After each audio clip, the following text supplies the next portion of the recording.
Mes chers frères et sœurs en Christ, toute chair est comme l'herbe. Pourquoi tout ce qui est dans ce monde est temporaire, alors que la parole de Dieu demeure éternelle? Imaginez-vous vous réveiller demain et découvrir que tout ce que vous avez poursuivi, toute votre vie a disparu. Votre argent, votre santé, votre beauté, votre carrière, votre réputation, tout. Auriez-vous encore de l'espoir? Dieu nous donne un rappel saisissant dans Ésaïe 40. Toute chair est comme l'herbe, et toute sa beauté comme la fleur des champs. L'herbe sèche, la fleur tombe, mais la parole de notre Dieu subsiste éternellement. Ésaïe 40, versets 6 à 8. La plupart des gens vivent comme s'ils devaient rester ici pour toujours. Mais la Bible dit que nos vies sont comme l'herbe, ici aujourd'hui et partie demain. Restez avec moi jusqu'à la fin, car ce message pourrait complètement changer votre façon de voir votre vie, votre avenir et l'éternité. Bienvenue à nouveau sur la chaîne. Si vous désirez grandir dans la crainte du Seigneur et bâtir votre vie sur la vérité immuable de la parole de Dieu, pensez à vous abonner et à partager ce message avec quelqu'un qui a besoin d'encouragement. Le message d'aujourd'hui est un message que tout croyant et tout non-croyant doit entendre. Le monde nous dit constamment de poursuivre le confort, le succès, la popularité et la richesse. Nous sommes encouragés à investir tout dans une vie que l'Écriture décrit à maintes reprises comme temporaire. Dieu nous appelle à lever les yeux au-delà de ce monde présent et à nous souvenir que nous avons été créés pour l'éternité. Ésaïe 40 nous confronte à l'une des plus grandes vérités de la Bible. Tout dans cette vie s'efface, mais Dieu, lui, ne change jamais. Partie 1. Dieu ordonne au prophète de crier. Ésaïe 40, versets 6 à 8. Une voix dit, « Crie », et il dit, « Que crierai-je ? Toute chair est comme l'herbe, et toute sa beauté comme la fleur des champs. L'herbe sèche, la fleur tombe, parce que le souffle de l'Éternel souffle dessus. Sûrement le peuple est comme l'herbe. L'herbe sèche, la fleur tombe, mais la parole de notre Dieu subsiste éternellement. Remarquez quelque chose de remarquable. Dieu n'a pas dit à Ésaïe de proclamer un message de succès mondain ou de confiance en soi. Il lui a dit de proclamer la fragilité de l'humanité. Cette vérité humilie chaque cœur humain. Que quelqu'un soit riche ou pauvre, instruit ou non, célèbre ou inconnu, chaque personne partage la même réalité. Nos vies terrestres sont temporaires. La Bible n'exagère jamais cette vérité. Au contraire, elle la répète de la Genèse à l'Apocalypse afin que nous vivions avec sagesse. Partie 2. Pourquoi Dieu nous compare-t-il à l'herbe? Pensez à l'herbe. Elle pousse rapidement après la pluie. Elle paraît verte et belle. Les champs couverts d'herbe peuvent paraître solides et vibrants. Mais quand la chaleur brûlante s'installe, l'herbe se dessèche. En peu de temps, elle a complètement disparu. C'est l'image que Dieu donne de la vie humaine. David confirme cette vérité. Psaume 103, versets 15 à 16. L'homme, ses jours sont comme l'herbe, comme la fleur des champs, ainsi fleurit-il. Car le vent passe sur elle, et elle n'est plus, et le lieu où elle était ne la connaît plus. Jacques fait écho au même message. Jacques 4, verset 14. Qu'est-ce que votre vie? Elle est comme une vapeur qui paraît pour un peu de temps, puis disparaît. Une vapeur, de l'herbe, une fleur. Ce sont les illustrations de Dieu, pas les nôtres. Le Seigneur veut que nous comprenions que notre temps est limité. Partie 3. La grande illusion de la permanence.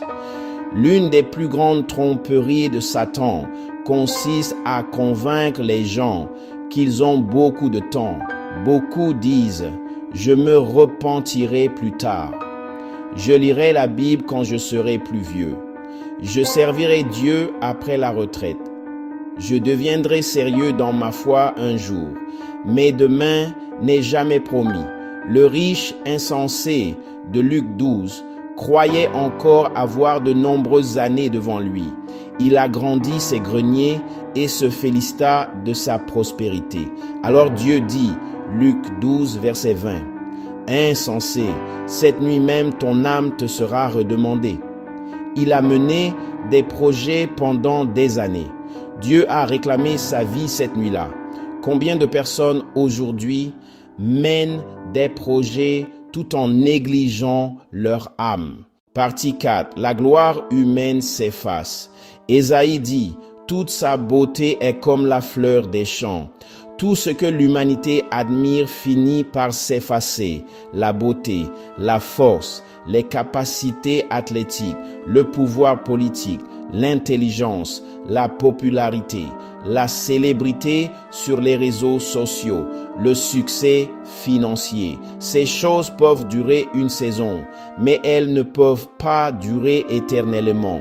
L'histoire est remplie de personnes qui ont autrefois gouverné des nations, bâti des empires ou accumulé des fortunes. Aujourd'hui, beaucoup de leurs noms sont à peine rappelés. La gloire terrestre est temporaire. La gloire de Dieu est éternelle. Partie 5. La mort vient pour tous. L'une des rares certitudes de la vie est la mort. L'Écriture dit, Hébreux 9, verset 27, « Et comme il est réservé aux hommes de mourir une fois, et après cela, le jugement. La mort ne fait pas de discrimination, jeune ou vieux, riche ou pauvre, célèbre ou inconnu, en bonne santé ou malade. Chaque personne se tiendra un jour devant Dieu. Cette réalité ne devrait pas engendrer le désespoir, mais la sagesse. Moïse priait, Psaume 90, verset 12. Enseigne-nous à bien compter nos jours, afin que nous appliquions notre cœur à la sagesse. Une personne sage vit chaque jour avec l'éternité en vue. Partie 6. La parole éternelle de Dieu. En contraste avec l'herbe qui s'efface, Ésaïe déclare, « Mais la parole de notre Dieu subsiste éternellement. » Les gouvernements se lèvent et tombent, les cultures changent, les opinions évoluent, la technologie avance, les philosophies humaines vont et viennent, mais la parole de Dieu ne change jamais. Jésus a affirmé cette vérité. Matthieu 24, verset 35. Le ciel et la terre passeront, mais mes paroles ne passeront point.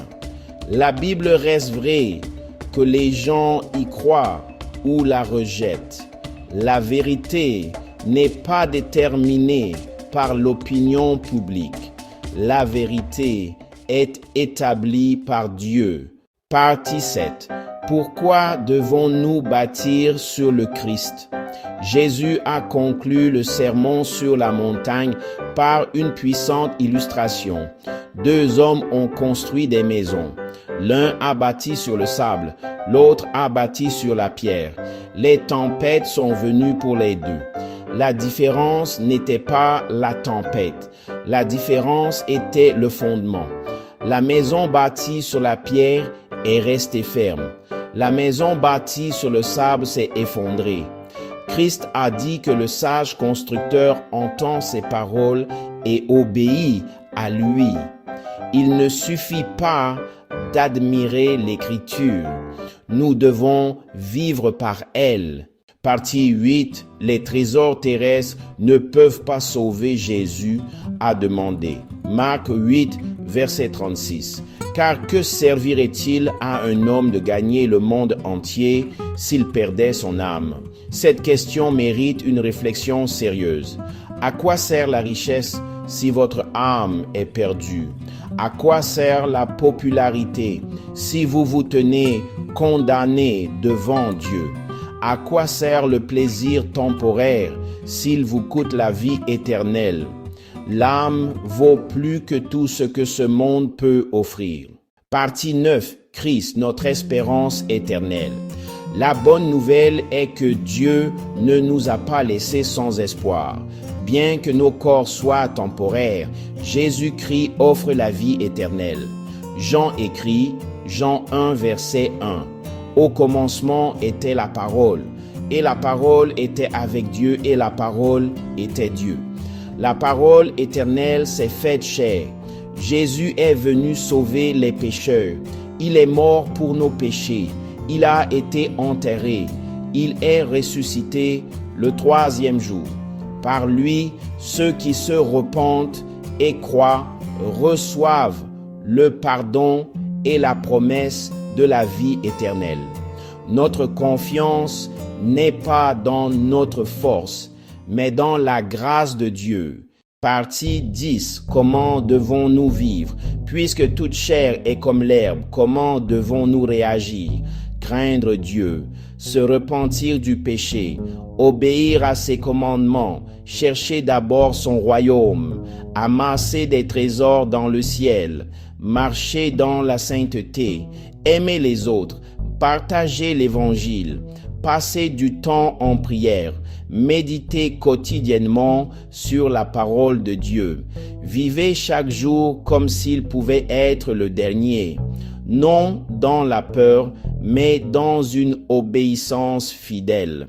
Un défi personnel. Prenez un moment et demandez-vous, si aujourd'hui était mon dernier jour sur terre, suis-je prêt à rencontrer le Seigneur? Investis-je davantage dans les choses temporaires que dans les choses éternelles? Ai-je placé ma confiance en Jésus-Christ? Obéis-je à sa parole? Ces questions comptent parce que l'éternité est réelle. Un jour, chaque bâtiment s'effondrera. Chaque royaume terrestre prendra fin. Chaque fortune sera laissée derrière. Chaque accomplissement humain s'effacera. Mais une chose ne s'effacera jamais, la parole de Dieu. Bâtissez votre vie sur ce qui ne peut pas périr. Ayez confiance en Christ. Marchez dans sa vérité. Vivez pour l'éternité parce que l'herbe sèche, la fleur tombe, mais la parole de notre Dieu subsiste éternellement.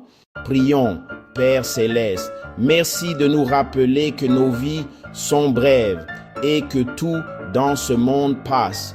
Pardonne-nous pour les fois où nous avons placé notre confiance dans les choses temporaires plutôt qu'en toi. Enseigne-nous à bien compter nos jours et à vivre avec sagesse. Aide-nous à chercher d'abord ton royaume, à chérir ta parole plus que tout et à marcher dans l'obéissance à tes commandements. Fortifie-nous pour vivre des vies saintes qui t'honorent, sachant que tes promesses durent éternellement.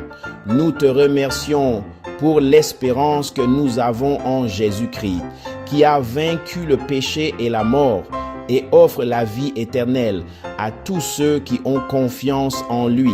Que nos cœurs restent fixés sur ce qui est éternel, plutôt que sur ce qui s'efface. Au nom puissant de Jésus-Christ, nous prions. Amen. Si ce message vous a encouragé, veuillez liker cette vidéo et la partager avec quelqu'un qui a besoin de ce rappel biblique. Laissez un commentaire ci-dessous. Quel verset vous aide à garder le regard sur l'éternité? Abonnez-vous pour plus d'enseignements centrés sur la Bible qui conduisent les gens vers le Christ et la vérité immuable de la parole de Dieu. Souvenez-vous, l'herbe sèche, la fleur tombe, mais la parole de notre Dieu subsiste éternellement. Ésaïe 40, verset 8. Merci d'avoir regardé et que Dieu vous bénisse tous.